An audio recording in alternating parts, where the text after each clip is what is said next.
Hello everyone and welcome to our I Pick My Butt video. More Survivor.io and the Voidwaker set. We have everything, and where we have talked about it a bunch and picked apart individual pieces to it, it may not have looked as good, but when you combine all these things together in a single run, well, they actually are pretty decent.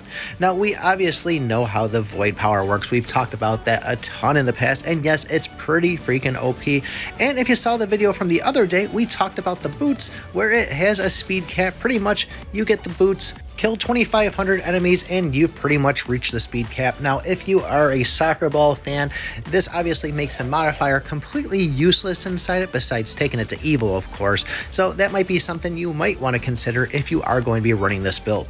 As far as the windbreaker, yes, we made a video on this already, but this is something I'm not too crazy about. But once we finally get this thing to legend, it's going to be insane, and I'll show you why right here. Now, keep in mind, this is late game, but this is when this is going to shine the most. You can see here that we are healing, and all this is going to get converted into a shield at legendary. Now, it took me about 0.4 seconds in order to heal myself from death up to full health, and this lasts for 10 seconds, means that we're going to be getting about 20 times the amount of our health stored up inside this shield.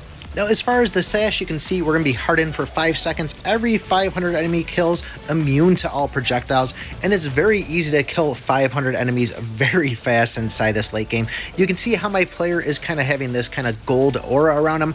Now, this doesn't do collision damage yet until we get it into the legend state, but once we do, it'll pretty much go and insta-kill any monsters we run into. So I was feeling some hits because I was moving so fast, but you can see this thing pretty much is going to make you invincible. Now, the gloves, I've been saying these things are great from the beginning because I'm a huge fan of the army gloves, and I love the fact that this has the plus 50% damage against elites and bosses.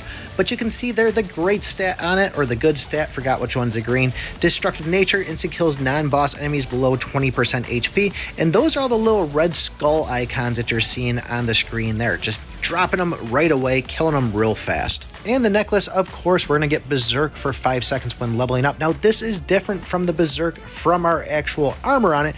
You'll see a different animation on the actual character. It's kind of like that smoggy, kind of smoky looking effect with a bunch of arrows on it every time we level up. And this is going to go and you do an additional 40% worth of damage. And you can see the lower the HP, the higher your damage, and that'll be triggering below 50%, max 40%. Don't actually know the exact numbers or kind of the percentage we need to be at, if it's going to be 1% to get that 40% or if it's 10%, but kind of tough to tell with how the animations are inside the game.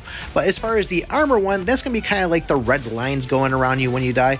But like I said, with this, you'll see a kind of smoggy effect underneath you with a whole bunch of up arrows. Now, as far as this, I think I might have been wrong. I was looking at everything individually, but as all this stuff as a whole, this is definitely something you don't want to mess with. It is pretty OP, and I can't imagine how this is going to be at Legend. I think it might actually be better than the Eternal stuff at Legend. But really curious to know what you guys think. Let me know in the comments below if you have this full set already or which actual pieces you have.